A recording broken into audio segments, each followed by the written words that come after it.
Dans cet épisode de mon podcast sur la recherche agile, je reçois la docteure Adeline Bossu au sujet de sa thèse de doctorat.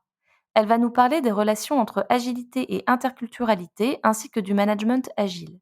Cet épisode est découpé en 3 volets qui se focalisent chacun sur un aspect particulier. Dans le premier volet que vous écoutez, Adeline va nous parler des doctorats et des MOOC, sujet important pour bien comprendre ses conclusions sur l'agilité, l'interculturalité et le management. Bonne écoute!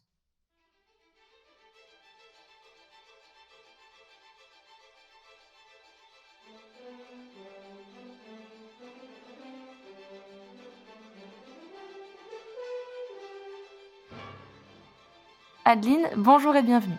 Bonjour à toi Justine, et merci de me recevoir. Tu es docteur en sciences de l'information et de la communication et tu as soutenu ta thèse en 2020. Le titre exact de ton doctorat est Système d'action agile et dispositifs interculturels numériques. Et tu es parti d'une étude de cas sur le MOOC Pas à Pas du projet ECHO.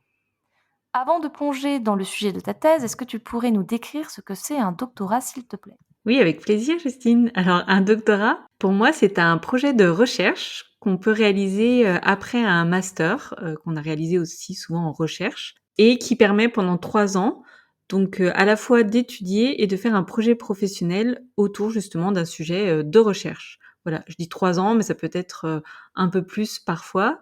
Ça peut être dans une entreprise et accompagné surtout par un laboratoire qu'on intègre à ce moment-là.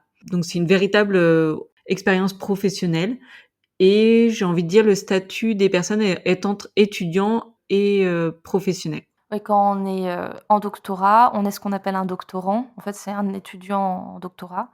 Et une fois que les 3 années de son doctorat sont passées, on passe une soutenance, en général publique, pour expliquer face à un jury ce que l'on a fait pendant sa thèse. Et à la fin de cette soutenance, on est proclamé docteur. Oui, et tu as raison de le rappeler parce que c'est vrai qu'on peut oublier ou confondre le doctorant ou la doctorante et le docteur. Et c'est bien de le rappeler. Ce que tu as commencé à le dire, c'est que c'est en général en 3 ans.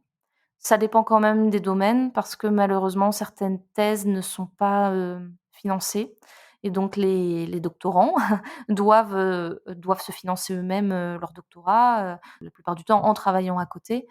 Donc ça peut durer plus longtemps que que ces 3 années-là, quoi. Toi, finalement, ça a été ton cas aussi? Tu vois, j'ai dû travailler en fait à côté. Alors il se trouve que c'était avec le projet européen, donc c'était comme si ma thèse était financée, une partie. Mais quand j'ai terminé, j'ai eu de la chance par contre parce que j'ai trouvé un poste d'ATER qui m'a permis de continuer ma thèse et du coup d'être rémunérée. Mais c'est déjà ATER, c'est un peu particulier. Et il y a beaucoup de personnes en infocom, en éducation qui font quand même à côté leur boulot d'enseignant, quoi. Bien, merci beaucoup Adeline pour ces explications de ce que c'est une thèse de doctorat. Tu l'as soutenue pour ta part en 2020. Tu occupes maintenant plusieurs postes, dont un d'enseignante-chercheuse. Tu interviens notamment à l'Université d'Angers et tu es aussi fondatrice et directrice des opérations de l'association PhDoc. C'est d'ailleurs par l'association PhDoc que nous nous connaissons toutes les deux, puisque je suis moi-même bénévole de cette association. Alors j'aimerais qu'on fasse un petit peu mieux connaissance avec toi et déjà te poser la question, qu'est-ce qui t'a conduite à réaliser ta thèse de doctorat? Ma situation est un peu particulière, mais j'ai envie de dire, comme de nombreux doctorants et docteurs qu'on peut rencontrer, on s'aperçoit que chaque parcours est vraiment très particulier. Alors moi, je m'étais pas forcément dédiée à la recherche, j'étais partie plutôt au départ en entreprise pour faire de la gestion. Après, j'ai bifurqué, je suis devenue enseignante. Je me suis remis aux études en tant qu'enseignante pour faire de la formation à distance. Et dans ce cadre-là, en fait, on m'a proposé de travailler sur un projet européen. Pour réaliser ce projet européen, il fallait aussi qu'on ait une approche un peu réflexive. Et donc, c'était la directrice de mon ancien master qui m'a proposé de réaliser une thèse dessus. J'avoue que je réfléchissais déjà pas mal aux questions de tout ce qui était éducation, interaction, formation à distance. Donc c'était plutôt tout à fait dans la continuité de mes réflexions. Et puis moi j'aime bien cette approche, comme je dis réflexive, c'est-à-dire prendre un temps aussi pour réfléchir à ce qu'on fait, comment améliorer, voilà, observer. Donc ça faisait tout à fait sens. Alors là où c'est un peu particulier, c'est que comme je disais, je venais un peu de la gestion. Enfin, je venais de la gestion. J'étais aussi en éducation par rapport à mon métier. et j'ai fait ma thèse en information communication puisque j'étudiais, plutôt, les interactions.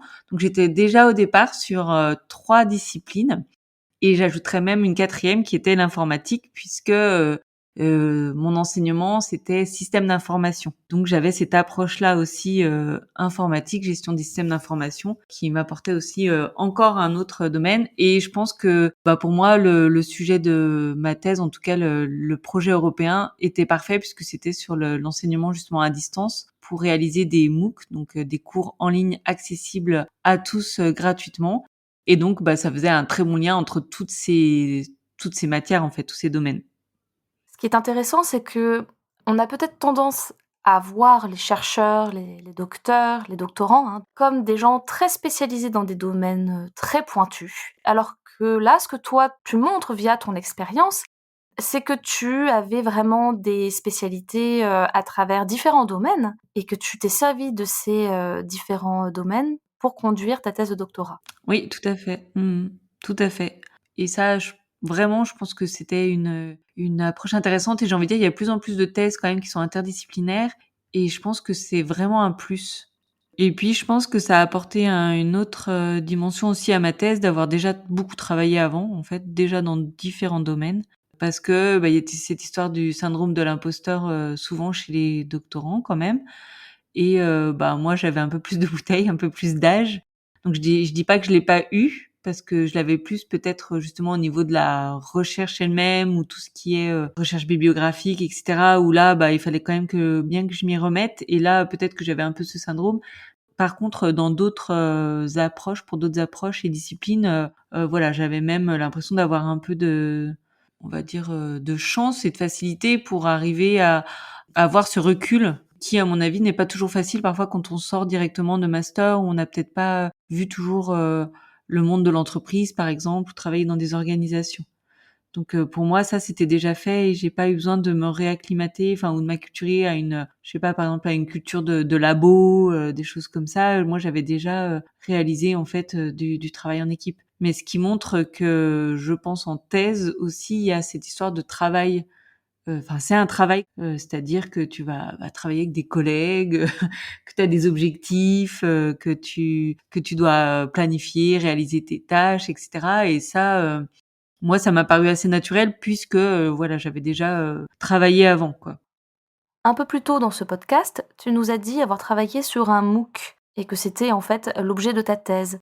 Via ce MOOC, tu as mis en exergue les liens qui existent entre agilité et interculturalité. Est-ce que tu peux nous expliquer ce qu'est un MOOC, s'il te plaît? Et je précise que MOOC, c'est un acronyme qui s'écrit M2OC. MOOC, ça veut dire Massive Open Online Courses. Oui, c'est anglais. Exactement. Donc, à une époque, d'ailleurs, les Français ont essayé de le traduire par CLOM. Bon, c'est pas hyper beau, mais voilà. Ah oui, oui, c'est moins sympa. Ouais, c'est un peu moins sympa. Bon, en tout cas, alors il y a plusieurs interprétations, mais le M, donc au début, c'est vraiment pour le massif, c'est-à-dire que c'est un cours, qui est ouvert, mais, avec, normalement une attente de nombreux participants. Il est online, donc c'est-à-dire, bah, accessible, avec une connexion internet. Open, normalement, il est aussi ouvert à toutes et tous, donc c'est là où on a différentes interprétations, du ouvert, en fait. Et puis, ben, le C pour, courses, donc c'est vraiment normalement pour avoir un cours, c'est-à-dire, acquérir des compétences à la fin.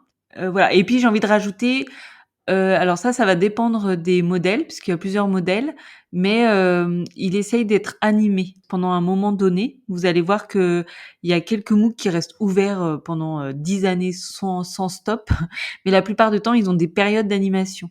Donc des périodes de vie, moi j'appelle ça, où, ils vont être animés pendant par exemple, 3 mois, 4 mois avec, différents, dispositifs comme des webconférences, des invitations à interagir sur les forums et cetera.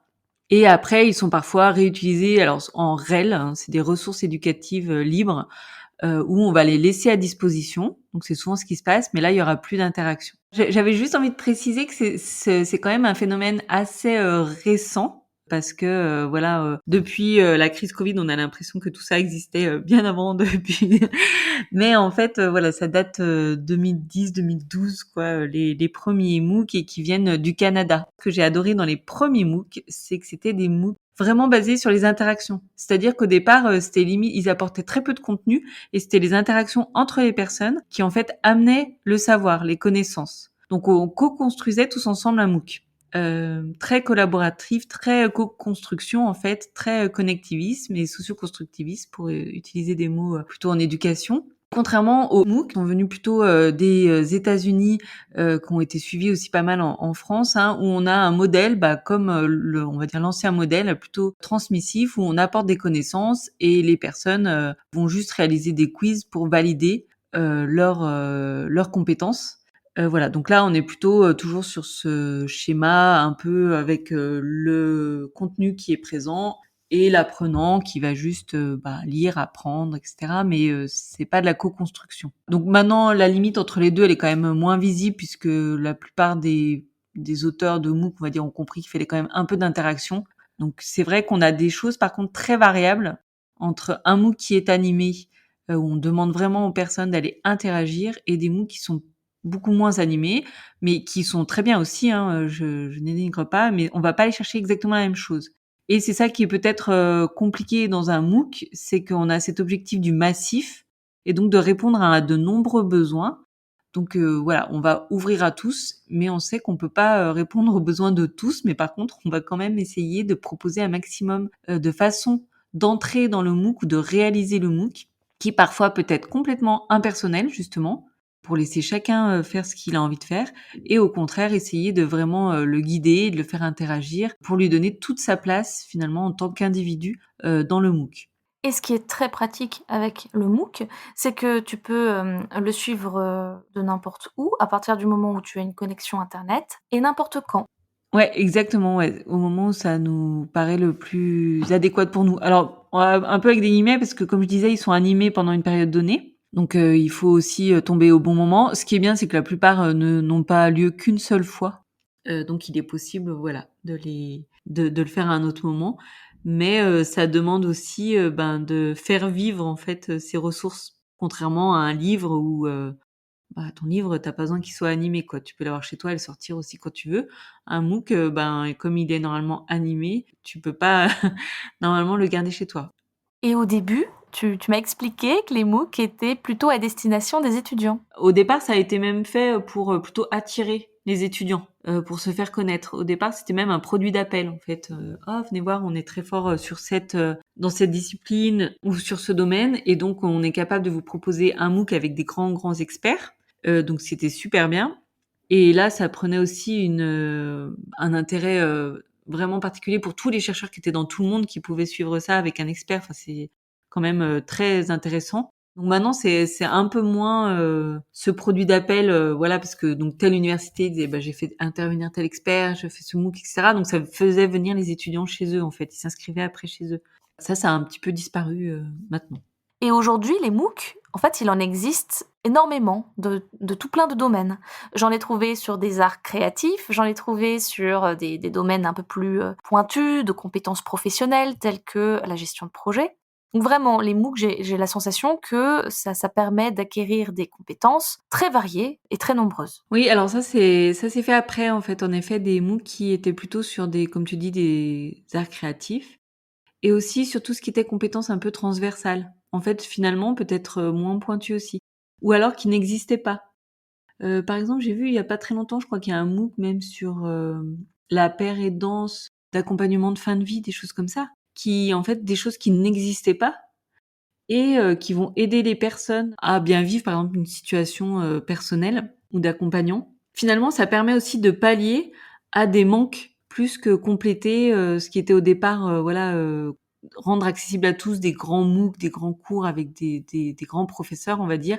Là, c'est peut-être plus un peu des niches pour ceux qui voudraient se former là-dessus. Mais pareil, qui ont énormément quand même de participants, puisque comme c'est ouvert à tous, forcément sur niveau mondial, ça peut intéresser énormément de personnes.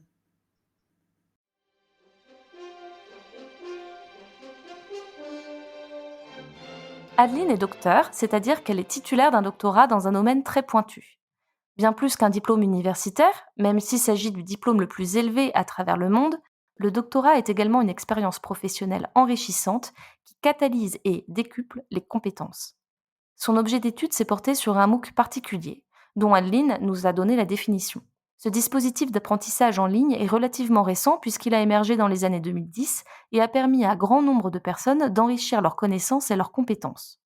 Le premier volet de cet épisode est terminé et vous êtes invité à poursuivre l'écoute du deuxième volet dans lequel Adeline décrira les liens entre agilité et interculturalité qu'elle a mis en exergue au cours de sa thèse de doctorat.